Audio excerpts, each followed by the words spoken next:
মিরপুর শেরেবাংলা স্টেডিয়ামে জুলাই বিপ্লবের শহীদ আবু সাঈদের নাম গ্যালারি থেকে মুছে ফেলা হয়েছে।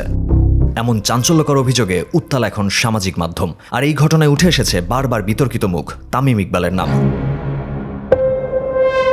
ঘটনাটি প্রকাশ্যে আসার পর থেকেই নেটিজেন ও বিভিন্ন মহলে শুরু হয়েছে তীব্র সমালোচনা। প্রশ্ন উঠেছে, তবে কি সত্যি জুলাইয়ের স্মৃতি মুছে ফেলার কোনো গভীর ষড়যন্ত্র চলছে?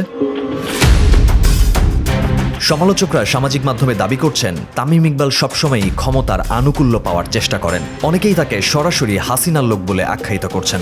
প্রশ্ন তোলা হচ্ছে, তবে কি সাবেক প্রধানমন্ত্রী শেখ হাসিনাকে খুশি করতেই এই সিদ্ধান্ত নিয়েছে তামিম? এ ঘটনায় ক্ষোভ প্রকাশ করেছে ইনকিলাব মঞ্চ সহ বিভিন্ন বিপ্লবী সংগঠন। ইনকিলাব মঞ্চের জাবের সামাজিক মাধ্যমে এক পোস্টে ক্ষোভ উগরে দিয়ে লিখেছেন, জুলাইকে মুছে দেওয়ার ষড়যন্ত্র করলে লাথি মাইরা দিল্লিতে পাঠায় দিমু, সেইখানে বসে তোমার মা হাসিনার লগে মিটিং করবা। নারী শক্তির কেন্দ্রীয় আহ্বায়ক মুনিরা শারমিনও বিষয়টি নিয়ে প্রশ্ন তুলে সামাজিক মাধ্যমে লিখেছেন, তামিম ইকবাল কি আপার ইশারায় চলছে? এর আগে বিসিবির নির্বাচন নিয়েও তুমুল বিতর্কের মুখে পড়েন তামিম। এছাড়া জুলাইয়ে যখন ছাত্র জনতা স্বৈরাচার শেখ হাসিনার বিরুদ্ধে আন্দোলনে নেমেছিল, তখনও গণভবনে প্রবেশ করে শেখ হাসিনার সাথে মিটিং করেছে তামিম ইকবাল। মিরপুর স্টেডিয়াম থেকে শহীদ আবু সাঈদের নাম মুছে ফেলার এই ঘটনা আপনি কিভাবে দেখছেন? এটি কি নিছক ভুল, নাকি জুলাইয়ের চেতনা মুছে ফেলার কোনো ষড়যন্ত্র? কমেন্টে জানান আপনার মতামত।